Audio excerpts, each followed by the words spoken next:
आज के इस विश्लेषण में हम एक बेहद गंभीर और दिलचस्प मुद्दे को एक्सप्लेन करने वाले हैं। ठोस डेटा और हाल की जियोपॉलिटिकल घटनाओं के जरिए हम अमेरिका और चीन के बीच बदलती शक्ति की पूरी कहानी को समझेंगे। क्योंकि देखिए, कागजों पर जो ताकत दिखती है, अक्सर जमीनी हकीकत उससे बहुत अलग होती है। इस पूरी तस्वीर को साफ करने के लिए हम इसे 6 प्रमुख हिस्सों में डिकोड करेंगे। पहला, बीजिंग समिट की असलियत। दूसरा, टेक्नोलॉजी की रेस। तीसरा, बदलती ग्लोबल मिलिट्री पावर। चौथा, मैन्युफैक्चरिंग और इकोनॉमी। पांचवा, रेयर अर्थ खनिजों पर मोनोपोली। और छठा, नया ग्लोबल ऑर्डर। तो चलिए बिना किसी देरी के शुरू करते हैं। सबसे पहले बात करते हैं बीजिंग समिट की। बीजिंग में डोनाल्ड ट्रंप और शी जिनपिंग की हालिया मुलाकात कोई आम कूटनीतिक इवेंट नहीं था। ये एक ऐतिहासिक टर्निंग पॉइंट था, खासकर इसलिए क्योंकि इस कमरे में एलॉन मस्क, टिम कुक और जेनसन हुआंग जैसे अमेरिका के टॉप सीईओ मौजूद थे। ये एक बहुत बड़ा संकेत है कि पावर डायनामिक्स अब किस दिशा में जा रहे हैं। इस मुलाकात में डोनाल्ड ट्रंप का एक बयान बड़ा ही दिलचस्प था। उन्होंने शी जिनपिंग के लिए कहा, महान नेता। मैं कहता हूं महान नेता। कभी कभी लोगों को मेरा यह कहना पसंद नहीं आता, लेकिन मैं ऐसा इसलिए कहता हूं क्योंकि यह सच है। अब ये कोई आम कूटनीतिक तारीफ नहीं है। ये बयान अनजाने में ही सही, लेकिन ये बता देता है कि आज बार्गेनिंग पावर यानी सौदेबाजी की असली ताकत किसके हाथ में है। और यही बात कागजी दबदबे और असली पावर के बीच के फर्क को बिल्कुल साफ कर देती है। एक तरफ हमारे सामने ये सच है कि अमेरिका के पास दुनिया की सबसे बड़ी इकोनॉमी है और एनवीडिया जैसी $5 ट्रिलियन वाली कंपनियां हैं। लेकिन हकीकत क्या है?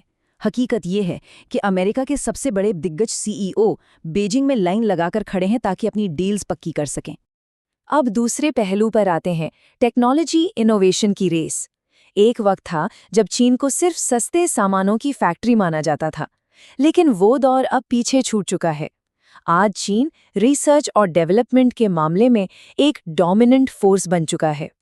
इस नंबर पर जरा गौर करिए, 5.32 मिलियन यानी लगभग 53 लाख।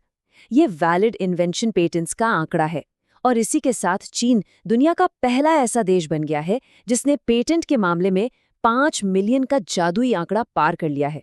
ये एक बहुत बड़ा माइलस्टोन है। लेकिन बात सिर्फ नंबर्स की नहीं है, बात फोकस की भी है। दुनिया भर के एआई पेटेंट्स में से 60% अकेले चीन के पास हैं। इसका सीधा सा मतलब है कि फ्यूचर की जो सबसे रणनीतिक तकनीक है, उस पर चीन का एकाधिकार होता जा रहा है।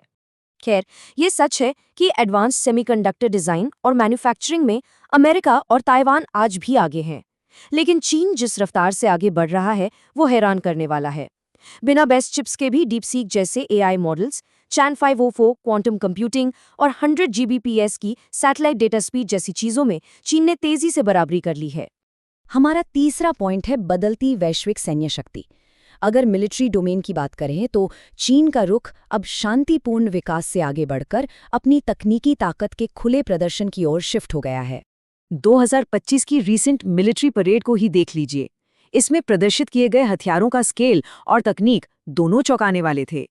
20,000 किलोमीटर रेंज वाली DF-5C मिसाइलें, हाइपरसोनिक एंटी-शिप मिसाइलें, 60 फुट की मानव रहित पनडुब्बियां, AI से चलने वाले ड्रोन्स और छठी पीढ़ी के फाइटर जेट्स की टेस्टिंग।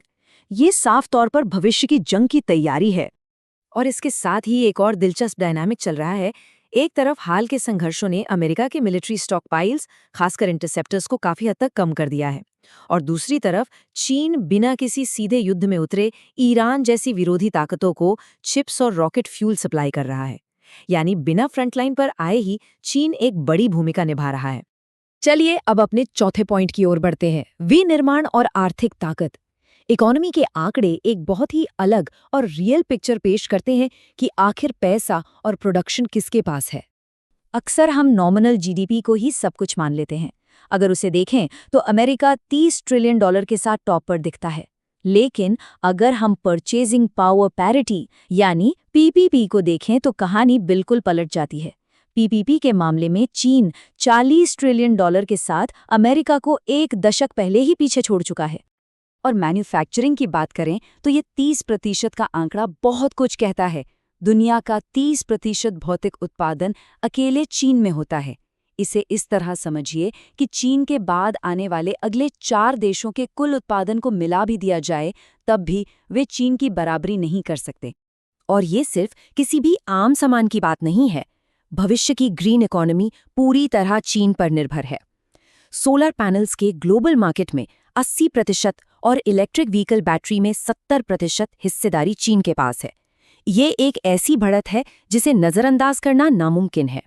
और यहीं से जुड़ता है हमारा 5वां पॉइंट, रेयर अर्थ खनिजों का एकाधिकार। ये पश्चिमी देशों के लिए एक बहुत ही नाजुक नस है, क्योंकि इसके बिना मॉडर्न टेक्नोलॉजी की कल्पना भी नहीं की जा सकती। रेयर अर्थ एलिमेंट्स असल में वो क्रिटिकल मिनरल्स हैं जो स्मार्टफोन से लेकर एआई चिप्स तक हर चीज में इस्तेमाल होते हैं, और मिलिट्री हार्डवेयर में तो ये अत्यंत आवश्यक है। सिर्फ एक अमेरिकी F-35 स्टेल्थ फाइटर जेट को बनाने में करीब 900 पाउंड रेयर अर्थ मटेरियल्स की जरूरत पड़ती है, और एक नेवल डिस्ट्रॉयर को 5200 पाउंड से भी ज्यादा। अब सबसे बड़ा पेंच क्या है? पेंच ये है कि इन रेयर अर्थ खनिजों की ग्लोबल प्रोसेसिंग का 90% हिस्सा अकेले चीन के पास है। इसका मतलब है कि जब अमेरिका को अपने घटे हथियारों के जखीरे को फिर से भरना होगा, तो उन्हें इन खनिजों के लिए उसी देश पर निर्भर रहना होगा जो उनका सबसे बड़ा प्रतिद्वंदी है। ये एक गजब की बार्गेनिंग पावर है। इन सब बातों के बाद हम अपने आखिरी और छठे पॉइंट पर आते हैं, नया ग्लोबल ऑर्डर। अंतर्राष्ट्रीय कूटनीति के मोर्चे पर जो कुछ हो रहा है वो बहुत तेजी से दुनिया की तस्वीर बदल रहा है। एक तरफ चीन बेल्ट एंड रोड इनिशिएटिव के जरिए 150 देशों में अपना प्रभाव बढ़ा रहा है और अमेरिकी प्रतिबंधों को खुलेआम चुनौती दे रहा है। वहीं दूसरी तरफ अमेरिका अक्सर अपने ही पुराने और पारंपरिक सहयोगियों के साथ उलझता हुआ नजर आ रहा है। यह ग्लोबल पार्टनरशिप बनाने और तोड़ने का एक बहुत बड़ा कंट्रास्ट है। और अगर हम उसी समिट की मांगों को वापस देखें तो फर्क बिल्कुल साफ दिखता है। अमेरिका चाहता है कि चीन सोयाबीन और बोइंग विमान खरीदे, जबकि चीन की मांगे क्या है? ताइवान की स्वतंत्रता का विरोध, हथियारों की सप्लाई रोकना और सेमीकंडक्टर ब्लॉक्स को हटाना। इन मांगों को देखकर साफ समझ आता है कि कौन लंबी रणनीतिक चाल चल रहा है और कौन सिर्फ इकोनॉमी के फायदे खोज रहा है। ये बात सही है कि अमेरिका का डॉलर आज भी डोमिनेंट है और उनके सैन्य गठबंधन अभी भी मजबूत हैं। लेकिन इस पूरे विश्लेषण में हमने मिलिट्री, इकोनॉमी और टेक्नोलॉजी का जो शिफ्ट देखा है वो सोचने पर मजबूर कर देता है।